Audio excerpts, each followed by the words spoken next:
Sometimes I feel like a motherless child. Sometimes I feel like a motherless child. Sometimes I feel like a motherless child, a long ways from home,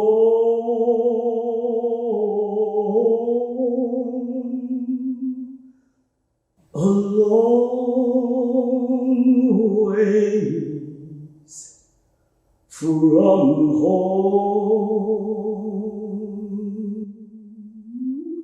Sometimes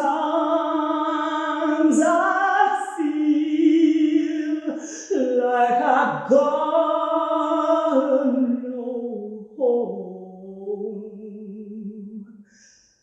a long ways from home. I'm Tawanda Jordan, the president of St. Mary's College of Maryland, the National Public Honors College. Welcome to the dedication of the Commemorative to the enslaved peoples of Southern Maryland. The Commemorative is an immersive art experience that honors the story of resilience, persistence, and creative problem solving that defined the lives of the people who were enslaved and lived throughout Southern Maryland. It is located on the field by our Jamie L. Roberts Stadium. This project was a committed labor of passion and truth, involving many students, faculty, staff, community members, and state benefactors. While we cannot celebrate in person because of the COVID-19 pandemic, we have nonetheless created for you a special virtual experience. I hope this dedication will help you acknowledge and learn from the lives of those who toiled here.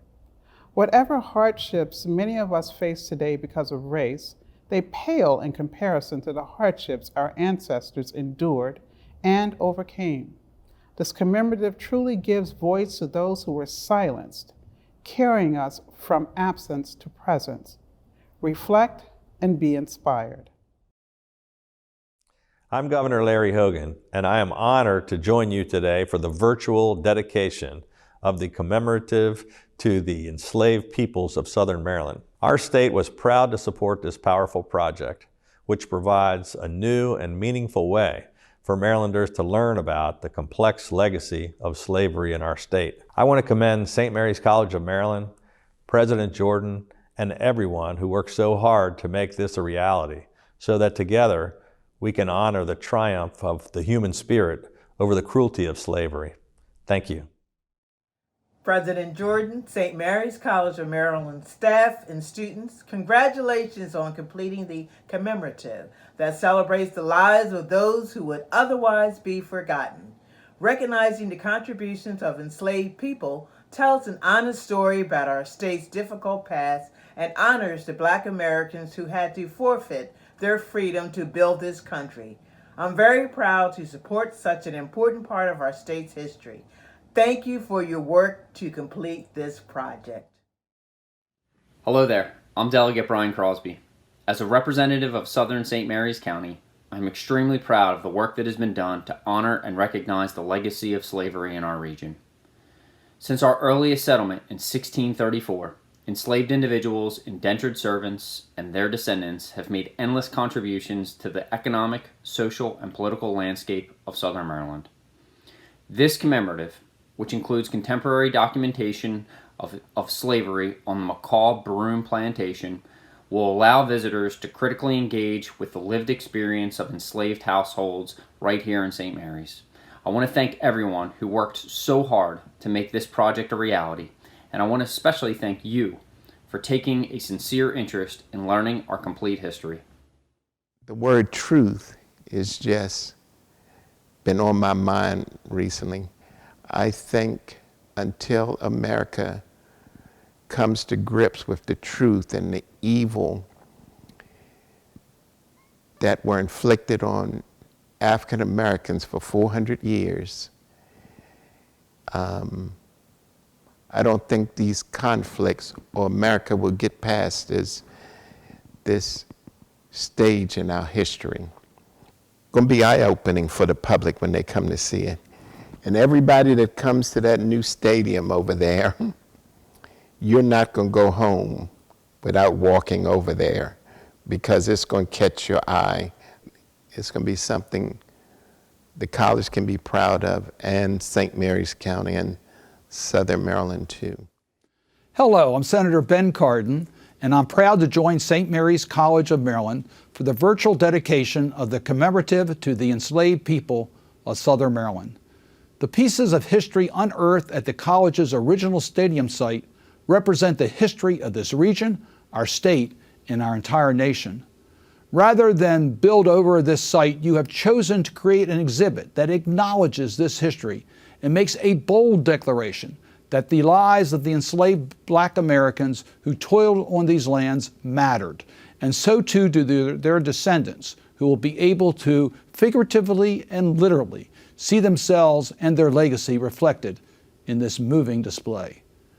As a renowned public honors college, it is fitting that you have used these findings to create a monument that will serve to educate students, faculty, and St. Mary's residents on the region's relationship to the institution of slavery, and to frame the narratives of enslaved people at the center of our shared history.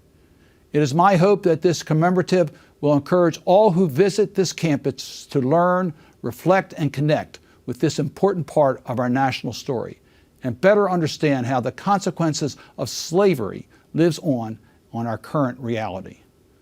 Even virtually, the commemorative is incredibly moving, and I look forward to the day when I myself and the public will be able to safely visit this site in person.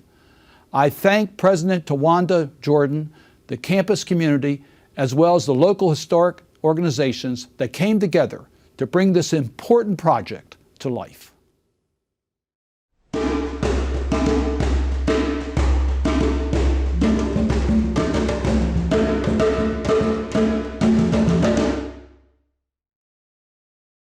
It actually started when the archivist and one of our faculty members came to my office one day with shackles. It was a gift. They brought it in, they had gloves on, and they were talking about how they discovered it.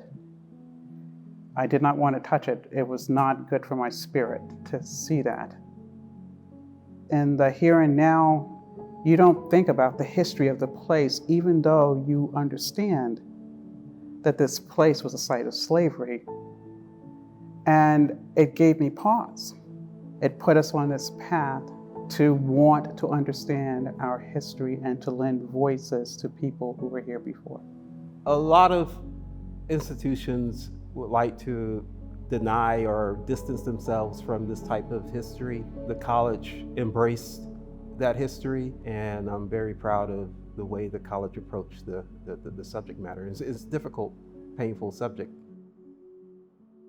Lord, I done. Lord, I done. Lord, I done.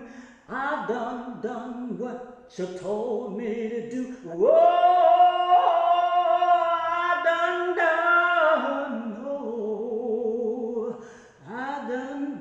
What you told me to do.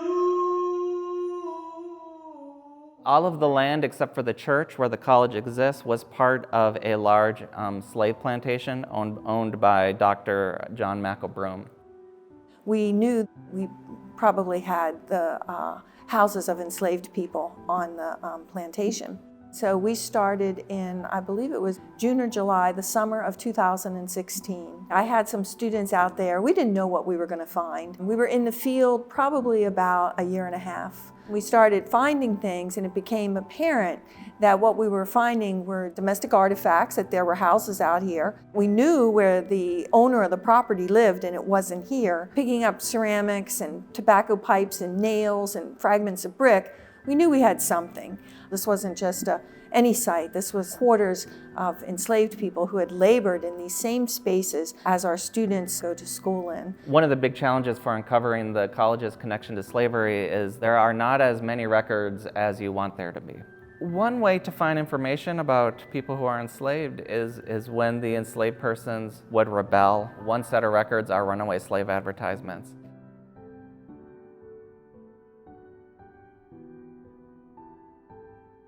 So we have the depositions of the enslavers and neighbors of the enslavers regarding the folks who were enslaved who self-emancipated by joining the British. So this particular deposition was written in 1821 by Robert Lilburn, 7 years after the close of the war. Deponent saith that sometime in August 1814, Admiral Coburn, he is the British admiral, landed at the home of Robert Lilburn with his men, and among them were 2 slaves, the property of John Mackle, named Harry Hammett and Little Harry, folks who were formerly enslaved at the Broom Plantation. The deponent asked them, how did they like their new master? And they turned their backs on him and gave him no answer. Harry Hammett and Little Harry were no longer enslaved. An enslaver asked them a question, and they simply refused to answer and walked away. And so this is really documenting a very bold and interesting form of resistance. In every human society, water always carries material and symbolic power.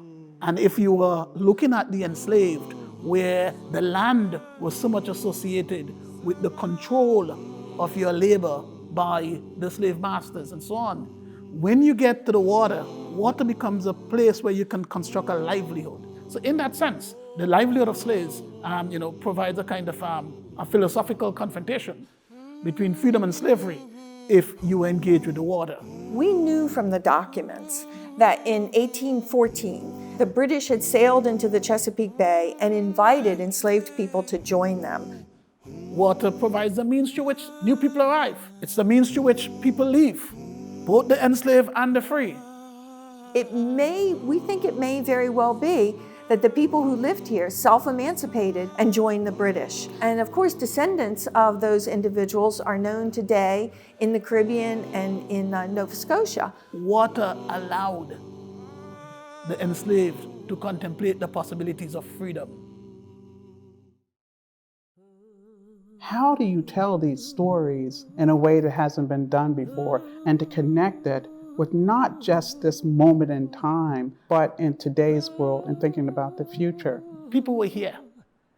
They lived lives which were at times absolutely awful, and that we, as the inheritors of this space, we have an obligation to honor those lives, to pay reverence to those lives. And so it's a kind of what you might call a historic responsibility that we are called upon to carry out. The project spoke to us because it was about lending voice to those who've been silenced. They talk about the history of this place from the point of view of the settlers. They talk about the history of this place from the point of view of the plantation owners and the life on the plantation. But no one that I knew of lent voice to those who were enslaved and recognized the contributions they made to this place. I think what the work of Quinn Baker said to all of us here at St. Mary's College of Maryland is that poetry is significant for this project, and this college has a very, very strong history with the genre of poetry. Michael Glazer and Lucille Clifton both have served as poet laureates of Maryland. Both brought in the finest poets across the country, if not the world, year after year after year. So that is steeped in history. And also, The installation itself is local. It's inspired by the local landscape. The project had to be grounded within the history of St. Mary's County, if not St. Mary's College. You know, we put it where the athletic field is supposed to be. And some people think that's odd. And so when people are going through those athletic fields, it is there in their face. I wanted to give them pause and wonder, why is this here? And then read some of the poetry there. And even though you're on your way to an athletic event, when you have your moment by yourself, you really start to think about, what does this mean? Going through the exercise of erasing certain elements of those documents, you're engaging history, you are embracing history, but at the same time, you're critiquing history, and it gives everyone a chance to contemplate the past and to see how the past is informing the present. That piece, if you look at it, it is a slave cabin, but it is made of steel. There's strength there. When you look at how they put the wood on there for the erasure poetry, that brings forth that which you couldn't see before, but it was there all along. And it makes you think about it. What does it mean?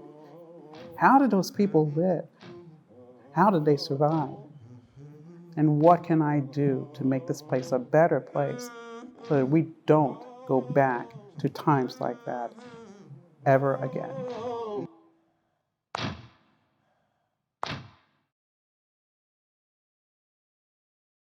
This project was a dream for me to work on because of how familiar I am with the kind of process that it takes. And so, working with Norman and Shane on this really for me was just a no-brainer. It's a natural extension of my practice. And so the actual project is an erasure of 243, I think, runaway ads of enslaved peoples in St. Mary's County. So these are ads that were placed by slave owners looking to recover their property. And so they have physical descriptions that are difficult to read. All of it is difficult to read, but there are physical descriptions of disfigurements and scars and attitudes and characteristics, personalities, all of those things that would help identify a runaway slave. The process of erasure when working with the text like this is to turn it on itself, is to strip away, those layers of violence and those layers of power and turn it into something that can be used as a lens to look at what was being occluded, to look at what was being obliterated, in this case, enslaved peoples. For a couple of months, I didn't do anything but read. I had all of the ads in this one long PDF, and all I did was read them, and to imbibe the language, to really let it rattle around inside of me. After that, it was just a process of using that language, all of the words, all of the names in the poem. This is all language, and these are all people from St. Mary's County that is then used in this way to try and not offer redress, because what redress can you offer? Not heal, because what kind of healing can you do for a wound, for a breach like this? But really, it's just to bear witness to pay attention to say, I see you. So it was an honor to work on this project. It was an absolute pleasure to be involved in this process and to take it seriously and to try and do the best that I could to do right by St. Mary's County and by the college.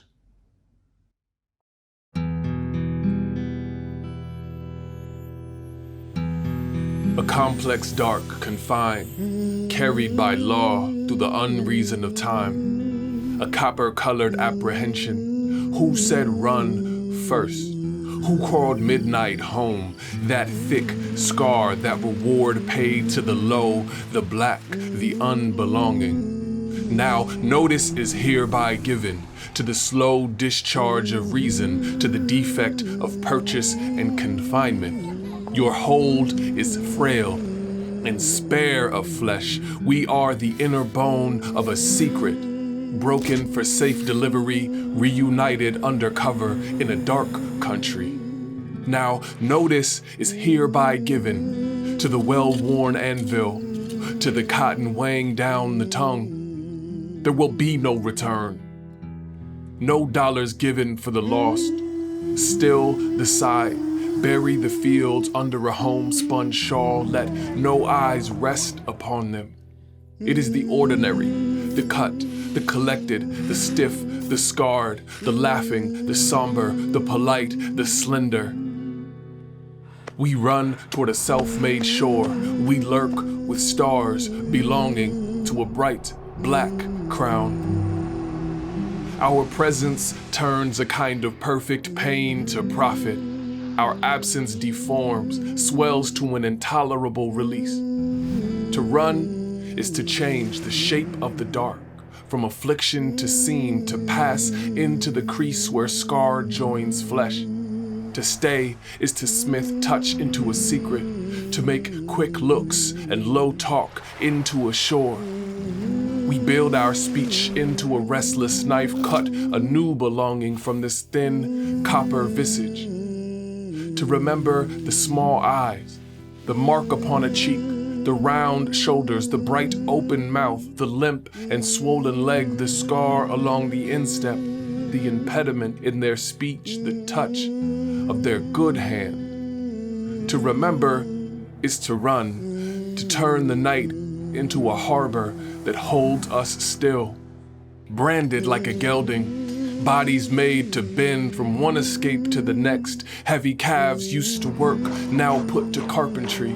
The legs can build a carriage, secure it with gold. The hands can sew a ship from dirt and road. Come, Jacob, come, Tower Hill, come, Sarah, remark upon the stars that wait in our features.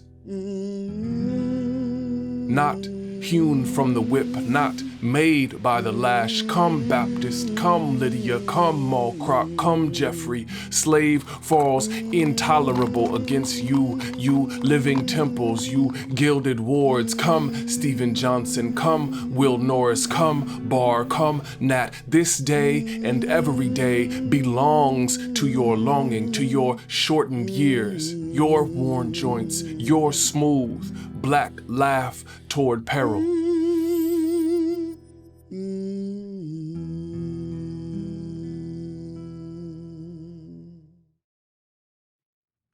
The great author James Baldwin once said, "You can only begin to change yourself by looking at what you are doing in the name of your history." He described it as a battle with that historical condition. In order to build a more free and fair future for all, we must confront the evil and pain and continuing impact of America's original sin, slavery. And that's why the action taken today by St. Mary's College is so important. Hi, City Council President Brandon Scott, St. Mary's College graduate class of 2006, and the former president of the Black Student Union. Having this commemorative at St. Mary's holds historical significance. Understanding St. Mary's County and College's connection to the history of enslaved people in the county is something that we cannot forget. And in the moment that we live in now, when the entire country is dealing and understanding this racial reckoning of our past and where we need to go, from that makes this even more special. And having it at a place like St. Mary's that teaches the St. Mary's way, where you have to have a deep understanding of all points of view, all action points, and really understand how we can improve our lives, not just for ourselves, but of the greater good, makes it even more successful to me, in my opinion. We also have to understand that people, when you see this, should take away what we know happened, never forgetting that, but most importantly, never allowing us to be back at that point again. Understanding that we are still dealing with the fallout of enslavement of my ancestors, the trauma that is passed down through generations, the understanding that the situations that African Americans live in today's United States of America are directly connected to what our ancestors went through. That is something that we have to take away and know that now, this moment, is the moment for us to finally start to reckon with that, reconcile, and put things on a better path for the generations to come. In the year 1619, the first enslaved African people were brought to the shores of America. The enslaved people of Southern Maryland were among millions who endured generations of forced labor, torture, and systematic dehumanization. Unless we unearth their stories, our telling of American history will be incomplete. That's why this new commemorative space is so important and so meaningful. It tells their stories through innovative use of poetry, imagery, and architecture. And in doing so, it will help us tell the fuller story of the history of St. Mary's College and of Southern Maryland. Thank you, President Jordan, and all who worked on making this commemorative space possible. I can't wait to visit it in person. There is no doubt that slavery is one of the ugliest blemishes on our history. But if we do not look at the totality of our history, then we will be unable to learn from it. If we keep our skeletons hidden in the closet, we steal the legacy of those whose lives were already stolen from them. I have so many reasons to be proud of the district that I'm fortunate enough to live in and represent. I'm proud of the world-class education students can receive at St. Mary's College. I'm proud of the community spirit that can be found throughout our county. I'm proud that we live in the birthplace of religious freedom, where Margaret Brent owned land and in the mid-1600s became the first woman in America to ask for the right to vote. I'm proud that this is where Matthias de Sousa was the first black man to vote in America, and that in St. Mary's County, Joe Lee Somerville became the first African-American sheriff in the entire state of Maryland. However, today I'm especially proud that we are dedicating this commemorative to the enslaved peoples of Southern Maryland. I'm also happy to present this proclamation from the Commissioners of St. Mary's County to St. Mary's College of Maryland. We, the Commissioners of St. Mary's County, do hereby recognize the charge of the commemorative to the enslaved peoples of Southern Maryland and encourage the citizens of St. Mary's County to take this opportunity to learn more about the history of our community. Thank you all, and it's a pleasure to be able to present this to you. Hi, my name is Lex Burney. As chair of the St. Mary's College Board of Trustees, and on behalf of the board, it is my great honor to welcome you to St. Mary's College and this exceptional commemoration. St. Mary's College plays a unique role, not only as Maryland's public honors college, but also as a national representation of possibilities by providing an affordable honors college education to a talented and diverse student population. How appropriate it is, then, that this incredible structure and the power of the poetry that adorns it belongs here, at this extraordinary place. One of the tenets of what is known as the St. Mary's Way states in part, where people respect the tradition of tolerance, which is the heritage of this place. This commemorative structure reminds us of how this was not always the case, of how fragile tolerance can be in this country, to never forget the past, how precious it is to consciously practice tolerance with each other every single day. And finally, a heartfelt thanks from the board to everyone who has played a role in making this extraordinary day a reality. Thank you, and have a great day.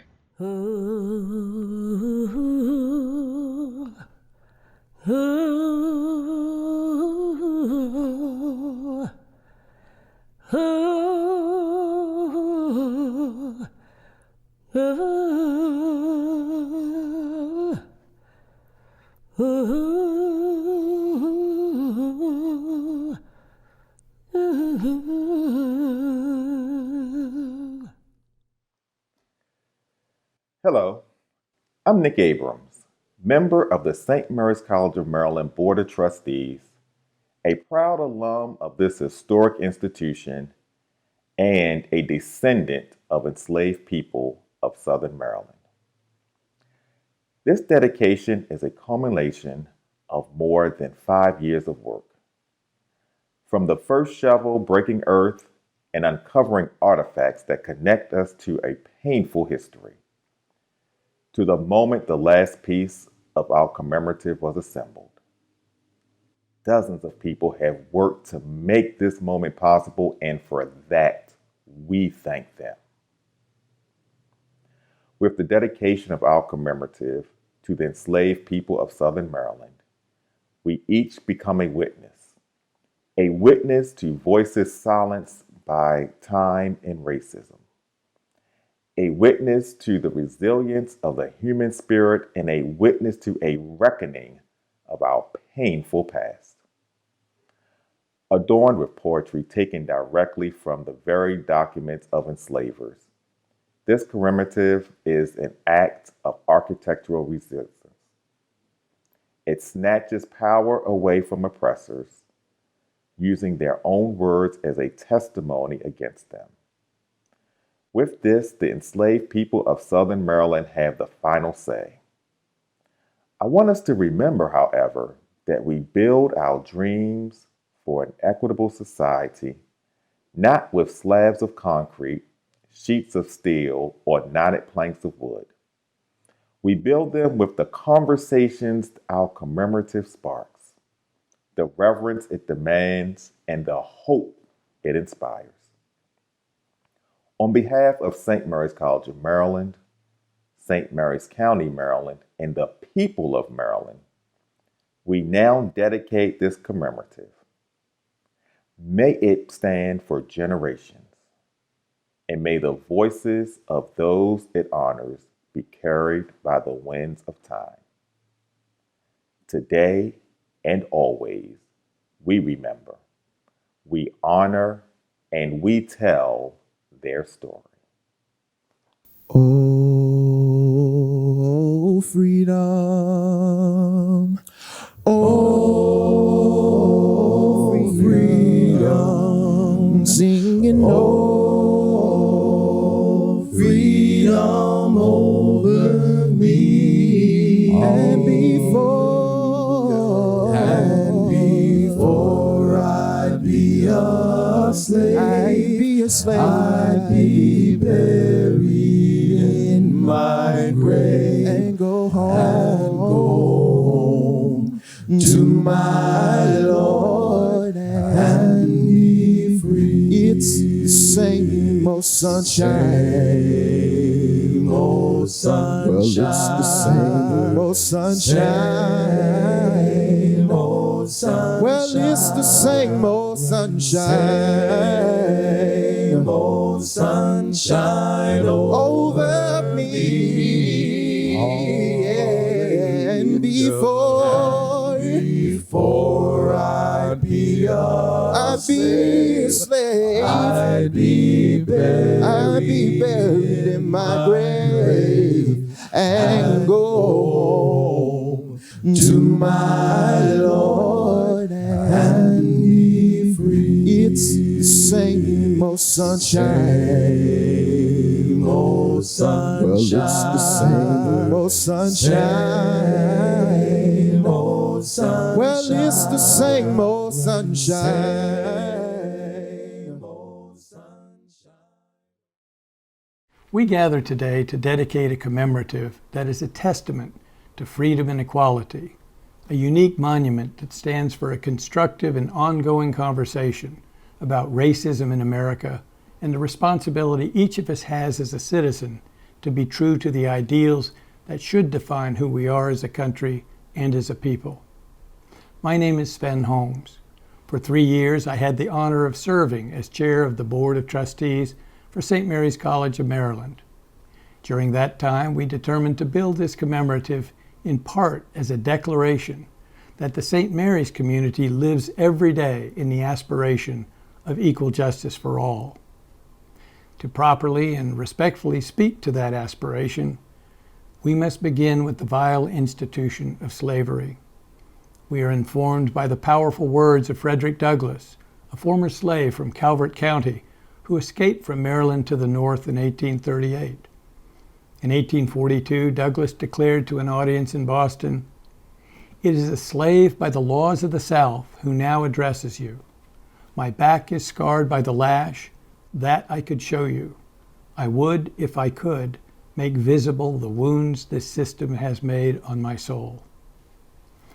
Yes, we must remember this terrible past, but not just for its own sake.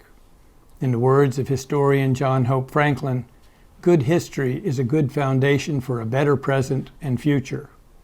President Barack Obama expanded on this theme when dedicating the National Museum of African American History and Culture, stating, "The best history helps us recognize the mistakes that we've made and the dark corners of the human spirit that we need to guard against. And yes, a clear-eyed view of history can make us uncomfortable and shake us out of familiar narratives.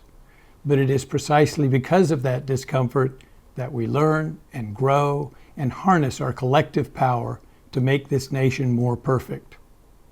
Frederick Douglass himself similarly looked to the future at the dedication of the Emancipation Memorial in Washington, D.C. in 1876, emphasizing that the long, dark history of slavery is to be replaced by liberty, progress, and enlightenment. So our task today is both to more fully understand the history and to commit ourselves to a better future. Not a simple task, but we are very fortunate to be joined by someone uniquely qualified to guide us in this undertaking, Dr. Jelani Cobb. Jelani Cobb is very special. He is widely recognized and respected for his insights, energy, and profound understanding of social justice. Born in Queens, New York, he graduated from Howard University and earned his PhD in American history from Rutgers. Dr. Cobb is a staff writer for The New Yorker and a professor at Columbia University.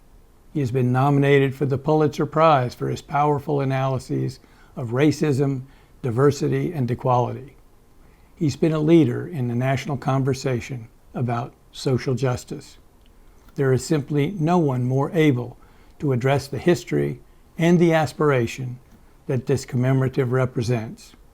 It is my privilege to welcome as our keynote speaker, Dr. Jelani Cobb.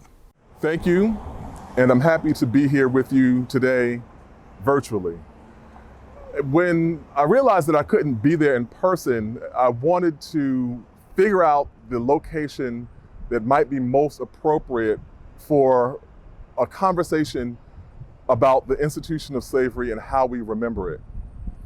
And so I'm standing on 110th Street and Frederick Douglass Boulevard in Harlem.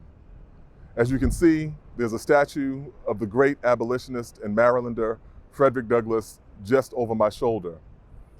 And if I go about 12 blocks down the street, there's a statue dedicated to Harriet Tubman at the intersection. And I like to think of this part of Harlem as being watched over by those two heroic ancestors. The idea of commemorating slavery and the people who endured it could not be more important at the moment we live in now. As we see the legacy of slavery in discrimination and injustice being manifest in the criminal justice system and the healthcare disparities that we have seen amid this pandemic, and the economic disparities that we've seen and continue to see to this day. Since its inception as a colony in 1632, when a royal charter was issued to the second Baron of Baltimore, the colony of Maryland depended heavily upon tobacco. And the labor to cultivate that tobacco was provided initially by white indentured servants. But over the course of time, as their survival rates increased, you began to see more and more of these indentures becoming farmers in their own right, and the demand for labor exploded. That labor was provided by Africans, brought unwillingly to these shores, made to perform the work necessary to generate the wealth of the Maryland colony and eventually the state of Maryland. In 1661, the colony passed the first law prohibiting interracial unions.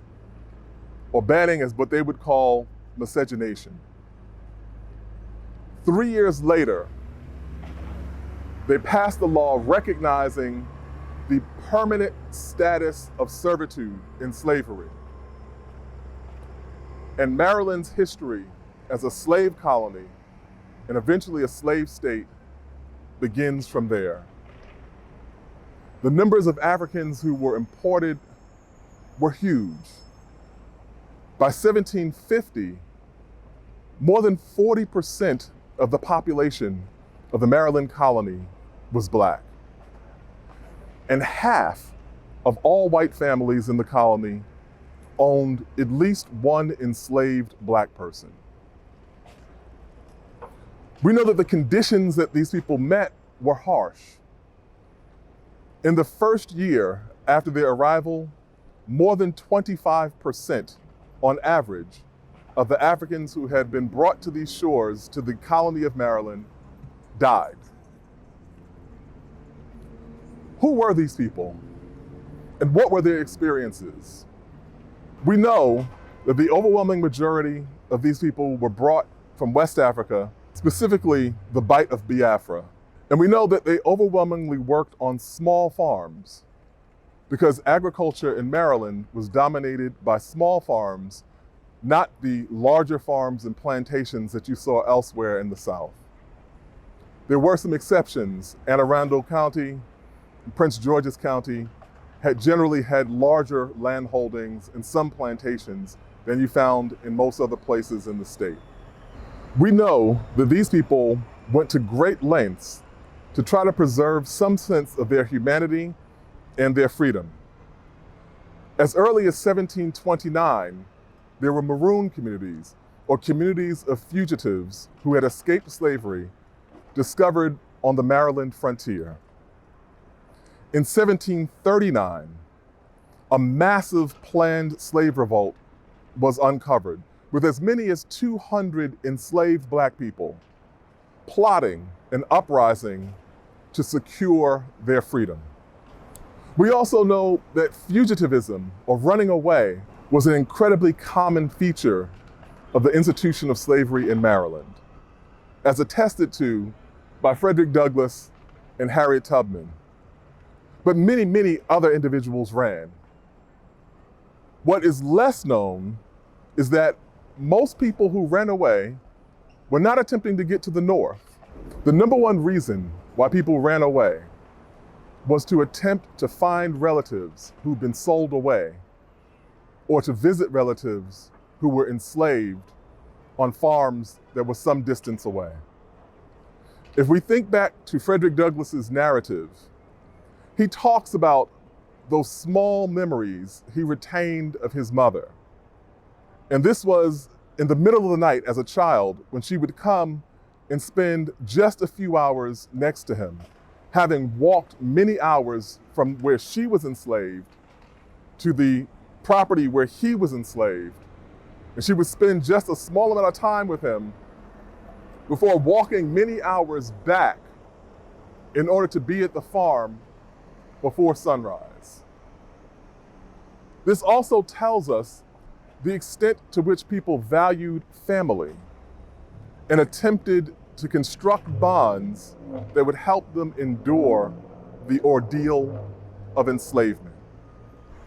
The recognition of this plight, of this cause, has been woefully absent in American history, which is why I'm deeply humbled and appreciative of the efforts that St. Mary's College of Maryland has put into rectifying this situation. When we look around the United States, there are more than 1,500 memorials to Confederate soldiers, with just a precious few memorials recognizing the plight of people brought here against their will, made to labor against their will, and whose work provided the economic basis of American wealth. This is particularly stinging as it relates to the state of Maryland, Because people enslaved in Maryland, unlike people enslaved in other parts of the United States that were in rebellion against the Union, people enslaved in Maryland were not freed by Abraham Lincoln's Emancipation Proclamation in 1863. Because Maryland sided with the Union, one ironic outcome was that Black people held in bondage closest to the White House would remain enslaved for 2 years longer than people who were enslaved farther away in places that were in rebellion against the United States.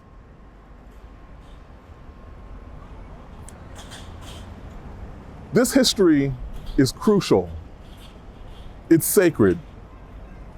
It is the only means we have of navigating the present and structuring an honorable and just future. We look around now, we can see slavery's fingerprints in the health disparities that we've witnessed and fatality disparities that we've seen amid the COVID-19 pandemic, in the economic disparities we've seen and continue to see in African American communities, and in the legacy of brutality at the hands of law enforcement that dates back to the institution of slavery, in which we continue to witness in this society to this day.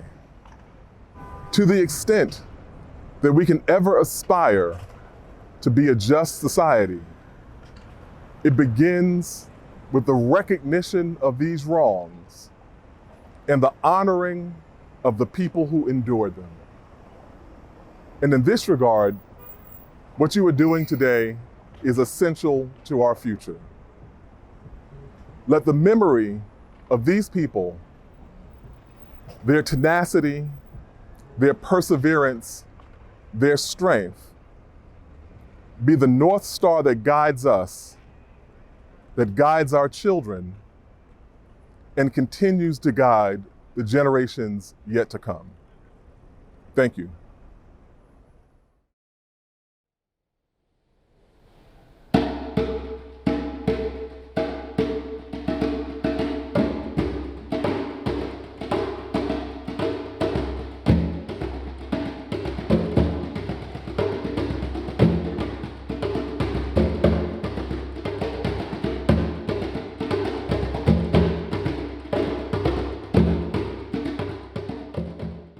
The definition of freedom is the power of right to act, speak, or think as one wants without hesitation or restraint. So, what does freedom mean to me? Freedom to me is just a word, something that I can't afford, a thing I cannot grasp, a hole in my heart. Don't know. Haven't seen it yet, but as soon as I do, you'll be the first to know. Freedom is passion. Freedom is love. One day I might own it, but today not so much. Till then, I want to give you something, a little something, a throwback. Certainly, it is not a place that we get to by ignoring the past. What we're gonna do now is go back. Way back. Those who forget the past are doomed to repeat. Those who forget the past are doomed to repeat. Doing the work to educate ourselves about the history and the identity of this country. As an African American, I know that I enjoy more freedom than African Americans who lived 1, 2, and 3 centuries ago. Going way back. Way back. Till the early days. 1892. Anna Julia Cooper in her book A Voice from the South writes, "Only when the Black woman can say when and where I enter into the quiet, undisputed dignity of my womanhood without violence or without suing or special patronage, then and there the whole Negro race enters with me." I too am American. What does that mean? I too am American. 2020 is simply an exclamation mark on what the descendants of those enslaved people of African descent had to endure since slavery ended in America. But these enslaved people did not only endure America, They built it, they sang it. They were singing songs of freedom, and the systems that created chattel slavery have evolved. First Jim Crow, then lynching, then mass incarceration, then the war on drugs. So it's important that we never minimize, we never forget, we never fail to acknowledge the wrongs of our history, the institution of slavery. I often think about the experience of those persons stolen from their land and brought to this country in order to be in servitude to someone else. Denying these things doesn't make us better. Doesn't mean that those things didn't happen. Denial. It just prolongs our fight to freedom. Things that feel like maybe they were far away, like slavery, was not far away. All it has done is taken on new forms. There's not full equality anywhere in our country today. Modern slavery. We see it in the disparities in our criminal justice system. With an exclamation mark in systemic police brutality, George Floyd, Ahmaud Arbery, Breonna Taylor, Tamir Rice, Trayvon Martin. That means when Breonna Taylor's murderers are found guilty and thrown in jail. Freedom means full equality under the law. It is the full respect for the humanity and dignity of a person. Whether that's black, white, whether you want to be your biological gender or something different. Marry someone of the same sex should be a freedom that everyone has, regardless of their gender or their sex or socioeconomic status. Regardless of their race, their creed, orientation, or any other factor, mutable or immutable. That means that my caramel color and my full figure are wonderful and beautiful and magically made, and everyone recognizes it. The disparities in our schools. It means you have the right to go outside. Freedom means you can play. You can choose to be who you are. You can go to school. Freedom is so important because many people don't currently have that freedom. We look at children now who are currently in cages. Cages created by metal fencing. And incomes and opportunities. People who are in prison. Prison kills your spirit. It's just people don't have the right. Freedom means the right to be safe, and freedom is the right to be with your family. We see it in so many ways, big and small, deliberate and not. We have a responsibility to eliminate these oppressive systems that for generations have caused harm in our country. America is being forced to be ashamed. Freedom just isn't about you or me. It requires all of us to be responsible for our actions and to think critically about the real life implications of our perspective.